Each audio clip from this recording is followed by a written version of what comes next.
yes, left stupid, but right clearly stupid too. Yeah. There's nothing here. Both wings of liberal capital, dumb. Dumb. Just dumb. They're talking dumb. Get the thumb. They do. They get the thumb when they talk dumb. So we were out grocery shopping a couple days ago. We were, just completely out of stuff. It had been a couple of weeks since we were in the grocery store. We go in and we're looking around at stuff.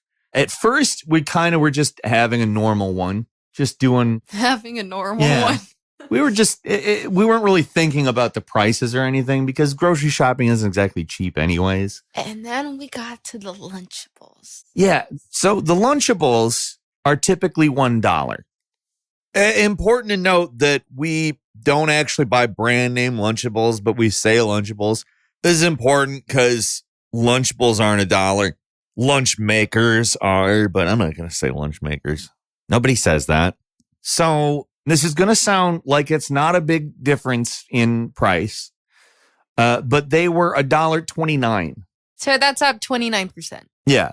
The price had just adjusted over those 3 weeks, up 29 cents on a dollar product. Mm-hmm.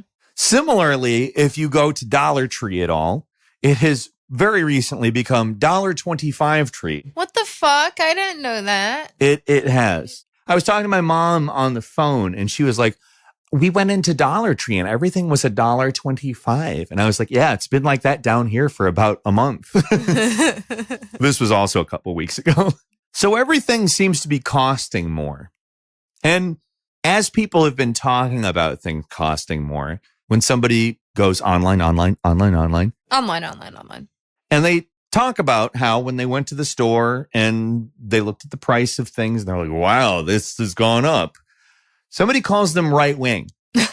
Like, that's the new thing. How many times have I told you on the channel that the function of government is to facilitate the taking of public money and putting it in private hands? You don't think it's possible to have a relationship from government going, listen, we will make this vaccine with you, but we are going to pay this for that vaccine. You're not going to profit like that. This is a time of crisis for the world. This is a time for you to put aside profiteering. You'll see what really matters. Doctors and nurses working all hours for less money than they should get, dealing with the most vulnerable people in society. And the fact that that is compromised so already rich organizations can make more money is wrong.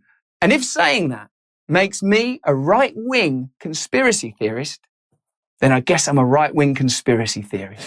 Well, we can go back to this was about the supply chain shortage. Yeah. Peter made some innocuous tweet about not being able to find spaghetti or chicken at the store. And somebody called me a fucking pedophile. Someone called them a pedophile. Somebody who did not know who I was, did not have a reason to call me a pedophile beyond saying that I couldn't find spaghetti and chicken at Walmart. They were like, oh yeah? Well, you're a fucking pedophile. So on this shopping trip, we did purchase pasta and chicken. And pasta has gone up in line with the Lunchables. Chicken has gone up way more. The chicken price was insane. I can't believe that, and we were talking about the cheap chicken. We're not talking about the nice organic chicken, which fucking absolutely not touching the nice organic chicken. Yeah. Holy shit. Like it went up from $5.99 a pound to, and I'm not even joking, this is in this 3 week period. It went up from $5.99 a pound to $6.99 a pound. And that is over this 3 week period. Over the course of the pandemic, it's gradually been going up. And I think everybody just got the fucking memo that like things are bad. We got to make up for some shit. I don't know why there's been a sudden one now. And I know that somebody's going to say, Russia. But I don't want to hear it. And we'll talk about how this is contextualized within what's happening on the world stage. But that's not the problem. The long story short, they're milking the fuck out of that to absolutely provide price increases, obviously. We spent $194 fucking dollars on a normal grocery trip. Wherein we saved $18. Yeah. Yes. Yes, the thing that's like all of the sales that you paid attention to and it tells you how much you saved. It's like you saved $18. So if there weren't any sales going on, we would have been well over 200. And our groceries, just to be clear, are usually between 140 and 160, right? I would say even 120 to 150. That tracks for me. Yeah. We don't spend shitloads of money on groceries. We do what we can not And remember, we're a family of 4. Yeah. Anybody who's been on like message boards or places where normal people go onto the internet, Facebook is full of this shit. Tons of people are experiencing this exact same thing. But today on Pact, we're going to talk about inflation. So tighten your buttholes. I'm the Peter Coffin, the lovely Miss Astronaut Cowboy Doctor. Right here is the ACD. Together, we are Pact.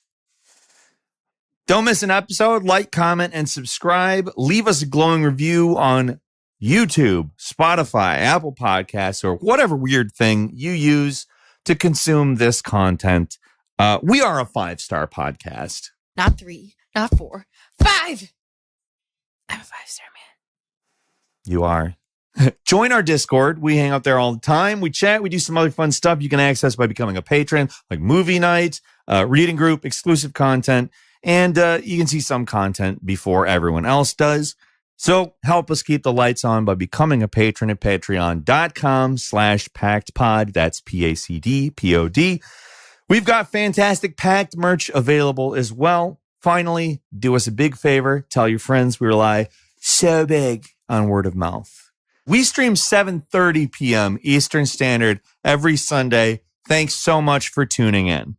So recently, Bloomberg Economics posted an article called Inflation Stings If You Earn Less Than $300,000 a Year. Here's how to deal.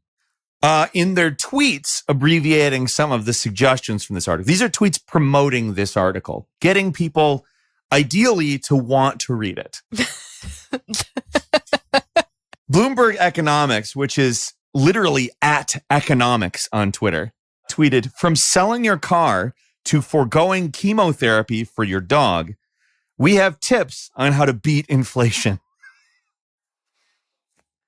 So, A, if you live anywhere other than like a big city that you can walk to work from your apartment, you can't sell your car. That's fucking insane. Yeah. Second, the chemotherapy for your dog one presents 2 very interesting problems. The first being, most people aren't in a position where they can choose to not give their dog chemotherapy and save money. Yeah. Most Americans don't have a dog with cancer right now. That's not a common problem. I mean, among dog owners, it's common, but that leads us to the second problem. If you're in a position to choose whether yes or no you give your dog chemotherapy, that is just the most like insensitive fucking thing. It is so like you're browsing Twitter. You're thinking about how Sparky might need chemotherapy to live. And Bloomberg Economics comes up. It's like, don't do it. You can beat inflation this way. The thing is, too, like I feel this way about pets, and so many people feel this way about pets. People consider pets as their family members. Absolutely. Like they could have replaced that and said maybe forego chemotherapy for grandma. Yeah. No, I mean, it would have the same effect on a lot of people in this country. Yeah. Let your dog die to beat inflation. Degrow Sparky. Yeah. Degrow Sparky, yes. They're not even doing the don't eat avocado toast anymore. They're saying sell your car and let your dog die. But then the second tweet, it gives you a nice little list of things you can do. First on the list, take the bus. The problem is that the vast majority of this country doesn't have an option to take the bus. Yeah, our public transportation is ass. Second point, don't buy in bulk. As though that's actually like we were literally talking about getting a Sam's Club membership to compensate for the higher prices. Why is that a good idea? The subtext, the unwritten text is don't have large families. Yeah. Yes. Which, relatedly, the next is try lentils instead of meat. Yeah. The last point I really like because it's not like a suggestion at all. Yeah. It's just saying nobody said this would be fun. It used to be you'll own nothing and you'll be happy. But now it's you'll own nothing and it's going to suck and you're going to have to deal with it. Shut the fuck up. So let's talk about why inflation is good for you. Like you're not going to like it, but it's good for you. You're not going to like it, but it's good for you. Don't panic over milk prices. Inflation is bad for the 1%, but it helps out almost everyone else. This is John Schwartz from The Intercept. Whenever the corporate media moves in mass like this, they're saying, talks about inflation as a negative prospect, it's a good idea to slow down and consider what's actually happening and why. They're so cool. I just want John Schwartz to turn around his fucking chair. Yeah. And sit. Listen, I know that this doesn't sound good, guys, but it is. Trust me, it's good for you. Eat the lentils. Eat the fucking lentils.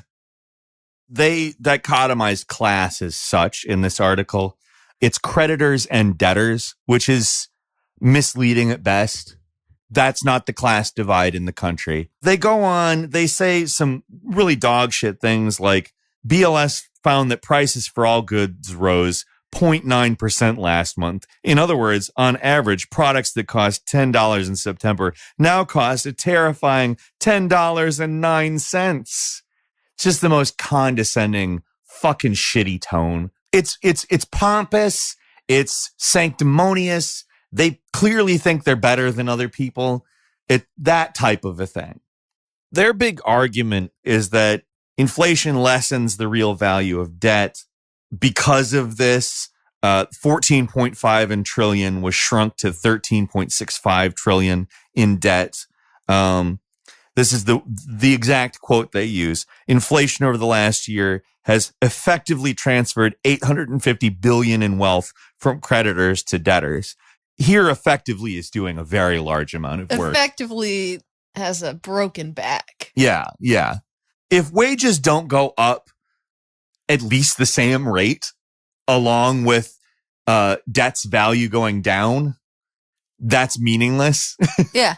If you borrowed $10 and you have $1 and suddenly you have 50 cents and you owe $5, it's the exact same situation. Quantitatively, on paper, it looks different. Qualitatively, it is the same thing. Even quantitatively, technically, it's the same thing if you're going by ratio. Right. Quantitatively, one of those things improves for you and the other gets worse. Exactly. So it doesn't matter. It balances out. Yeah. Imagine being a person who relied on the dollar store. You go in with $20 expecting 20 cans of food and you see prices went up to $1.25 and you only get 16 cans. Exactly. Well, that's basically what we did with fucking Lunchables this week. It is. It was 99 cents to $1.29. Is that right? Yep. So even worse. This article also makes the claim that wages have gone up. It says prices increased 6.2% and wages for regular people increased 5.8%. So even in their dream scenario here, wages haven't kept up with inflation. Right. But that's also like aggregate. Mm-hmm. I'm sorry, but like, yes, your high-end employees definitely got raises. Right, yeah. Your low-end employees didn't. Which sector of workers? Exactly. Who are the regular people? Exactly. That's the question here. But they make the case that inflation panic is aimed at creating an economy with higher unemployment, lower growth, and more frightened workers. And that if workers were smart, they would realize that this puts them in a better position to strike and get their wages higher. They note that there's been almost 300 labor strikes and that workers are leveraging their power to demand better compensation at historic rates. And they just correlate this with this situation. Like, there's no reason for them to be correlated. Which strikes, what gains were made? Why are these aggregated to correlate this with an inflation-based statistic? Exactly. Like, there's nothing. These things happened, and so did these things. So that means they're related. And you guys, you shouldn't care about inflation. It's good for you. It's good. Your debt's going away, right? Yeah. Meanwhile, people are like, I can't buy chicken breasts. Why can't I buy chicken breasts? Stop saying breasts. These chicken breasts are too pricey. I have to fork over more dollars for the breasts. Stop. Um, This article essentially argues that inflation, one, is not that bad in terms of price increases for commodities that working class individuals purchase, but also make the argument that inflation by the value of money decreasing makes the working class, the debtor class, our debts worth less, which is technically not untrue, but if there's no meaningful increase in wages as that happens and the price change in the economy still adjusts accordingly to inflation, the lower value of that debt is completely irrelevant. So anyway, The Intercept, representing the leftists in this situation, clearly full of shit. Rando O'Toole of the Cato Institute, the conservative libs. Yeah, the conservative libs. The Cato Institute, just to quickly let anybody know who, for whatever reason, doesn't know or doesn't remember right now, the Cato Institute is the Koch brothers think tank. Been around a long time, been pushing free market crap a long time. They come in with this article entitled, "No, inflation is not good for you." And their main argument is, yes, the Intercept is correct. If you have a lot of debt, inflation will pay part of that debt for you. At the same time, they incorrectly identify the 1% as all creditors, the 99% as debtors, and argue primarily that inflation slows economic growth, discourages investments, and especially hurts low-income renters and people on fixed incomes. Which they're not wrong about. No, they are completely They're right. completely correct about that. But they don't offer anything beyond that at all. They do very little to help the reader understand what's going on.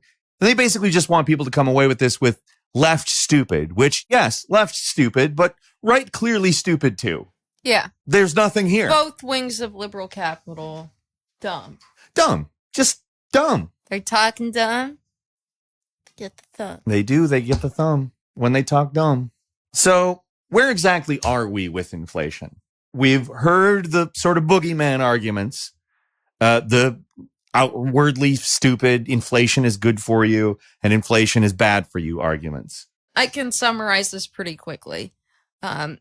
Inflation is now at the point, and this is according to an Insider article that was a few days ago, talking about inflation now pervading goods and services that are unavoidable for most people. Yeah. Those main things are in transportation, housing and utilities, groceries, and health inflation. And they're talking about this happening in the wake of the pandemic. We watched through February the fastest growth in price that has been observed since January in 1982. Gas prices have been up 36%. That's not including the boogeyman of the Russia stuff. Yeah, which, of course, those industries milk to the fuck out of. Oh, so absolutely. that the media can have an explanation for higher prices. Exactly.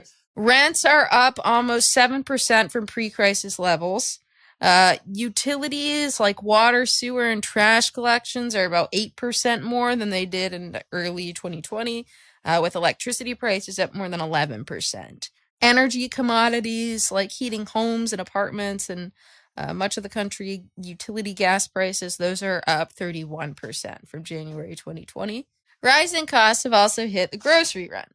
Prices for food at home have broadly risen 13% since the pandemic began, and monthly increases have accelerated. Milk, 14% up since the pandemic, which CNN tried to make fun of a family buying a lot of milk with 12 kids. Yeah, they had 12 people living in their 12 house. people, so they had 10 Some kids. of them were grown adults, but like, do they just not eat? Like, I'm sorry that there's a family out there where there are grown adults that still live with the parents. I'm sorry for that. But the fact is that they're buying food for that many people. And then why is that? Why are there families like that? Because there's too many people in the fucking world. That's why. Or maybe they're white and lazy, and that's why they're not successful. That they're white. It's probably that they're white. Unless they're in a polycule, then that's cool. Yeah, then it's great. If they're in a polycule and they're white, that's awesome. Good stuff. They're on the right track. Medical care now costs nearly 6% more than it did in January 2020, as do inpatient health services. Oof. So that's the state of things. Inflation, pervasive, ubiquitous, and now into things that people really fucking need for their everyday life. Food, gas, healthcare, and housing. Huge increases in inflation. And this past February, we're seeing a particularly high surge. The proposed reason for this inflation, according to bourgeois economists, is amidst the pandemic, there's been a lot of money injected into the economy for support, both for businesses and for individuals and families.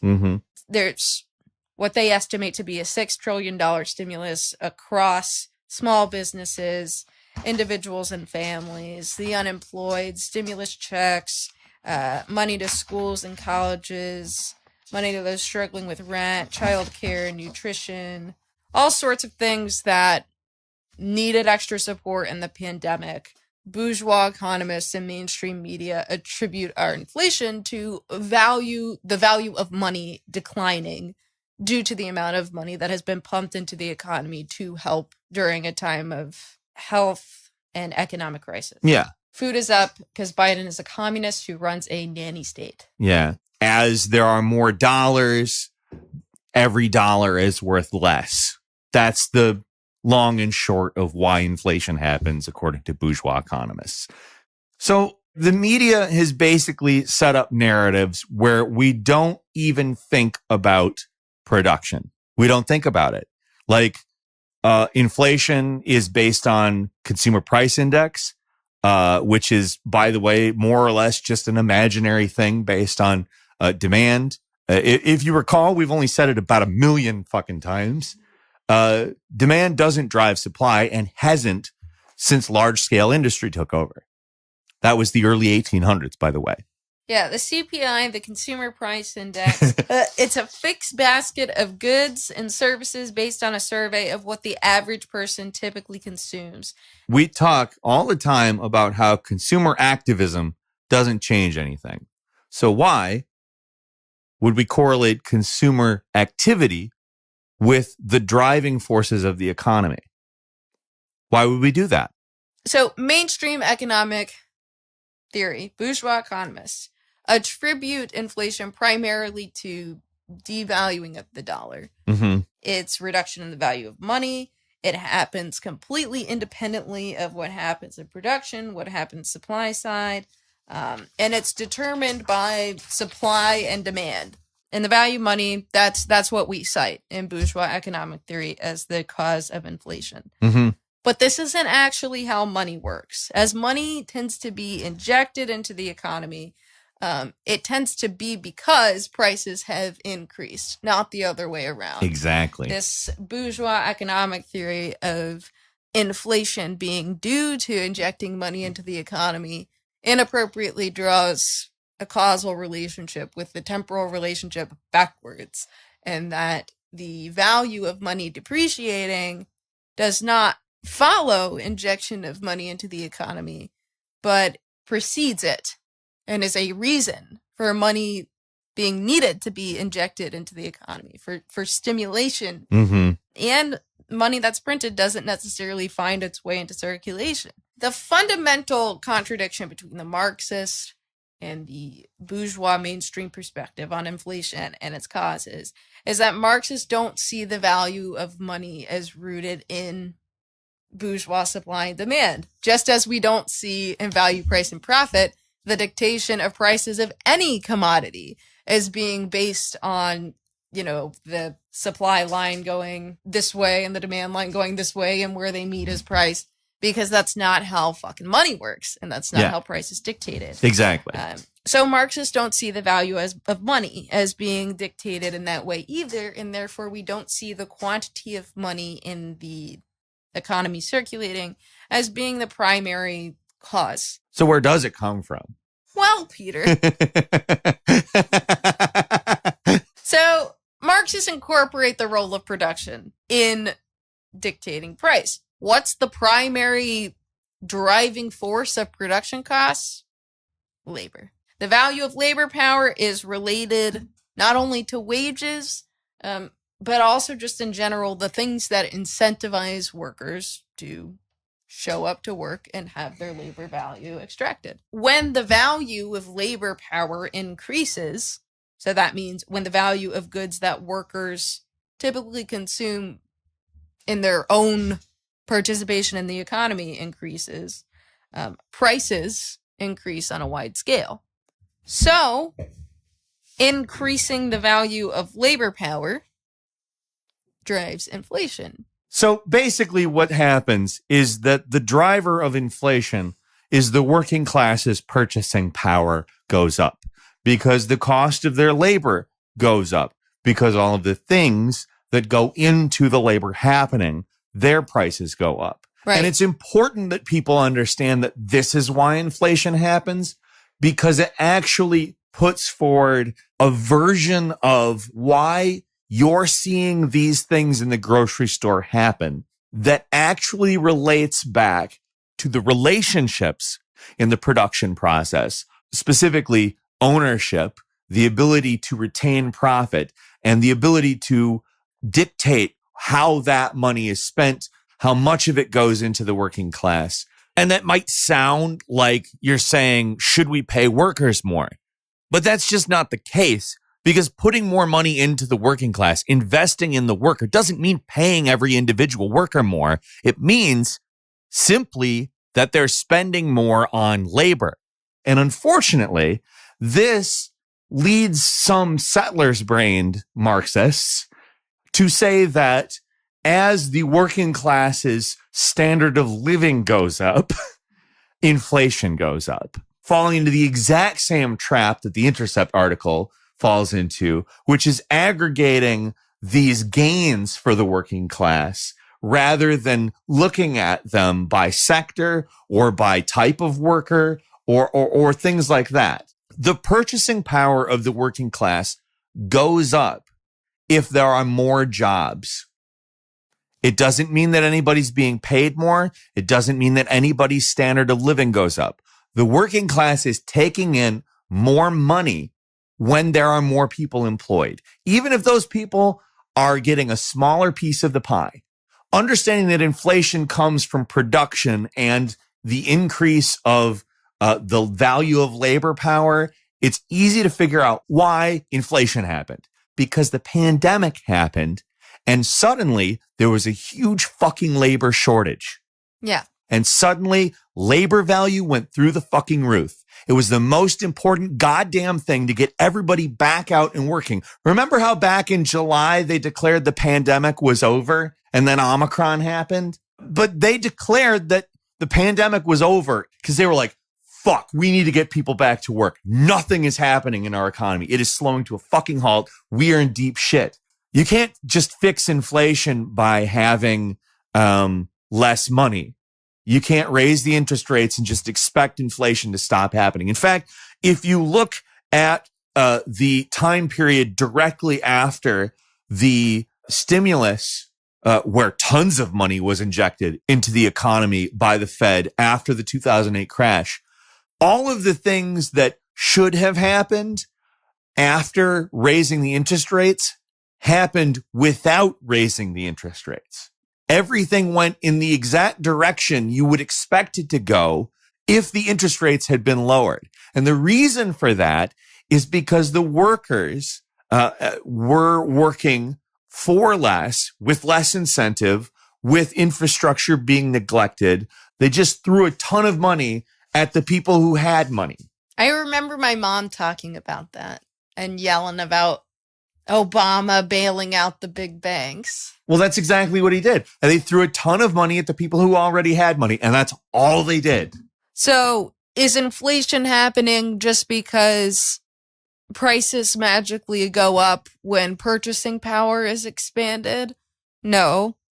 Inflation is happening in response to the purchasing power of the working class expanding. Exactly. As a measure to prevent upward class mobility. Well, yeah. Among Yes. workers. When you need a working class, when you need labor, and labor power suddenly has higher value, the implication is that standard of living should go up. And I mean, if capitalism was fair, that would happen, right? But it's not. It can't be, because capitalism is not something that evenly distributes the growth of the economy. That growth is neither in the control of the people, and nor does it benefit the people. As such, there's a class divide that needs to be maintained. There are resources and markets that have to be created and collapsed and manipulated. And the world has to be in this state of constant change in order to accommodate the fact that capitalism is always in decay, especially once it hits imperial monopoly stage. Right. That boom bust economy was there in Marxist time. It was there in Lenin's time. And now we're in this fucking stage of capitalism, of imperialism, that is accelerated beyond what the original Marxists could have fucking imagined. Because capitalism is a system in decay, because abundance has to be concentrated amongst the capitalist owning class, the ruling class, because that has to happen. You can't have widespread aggregate upward mobility for the working class. So what happens? Mechanically speaking, not due to anyone's morality, not due to anyone's choices, not due to policy, not due to injecting fucking money into the economy, not due to raising or lowering interest rates. What happens in order to maintain capitalism as a forward-moving system when it is naturally in decay? Inflation. Otherwise, everyone would be rich. Yeah. And that can't happen. And just to be clear, that's what we want. We want everyone to be rich. We are not against wealth. We are for everyone having everything. That shit would be great, right? That's what communism is about. It's about finding a way scientifically to get from where we are now to that. And what's in the way are the natural mechanics of a decaying system. That's inflation. That's where it's coming from. I want to just end on this thought. When we understand these types of mechanics at this level, and we see that things are in service of a decaying need to preserve a contradiction in order to preserve a class's superiority, when we see all of this in play, then we begin to understand where the target is, what we should be trying to do. And even if we got particularly wild, how to do it. Opulence. You earn everything. And that's it for Pact. Thanks again for watching or listening. I'm Peter. This is Miss Astronaut Cowboy Doctor. To help us out, click like, follow, subscribe, join our Discord, leave us 5-star reviews on Apple Podcasts and Spotify. To support us, become a patron at patreon.com/PactPod. That's PACDPOD. Thanks so much. Come back next week.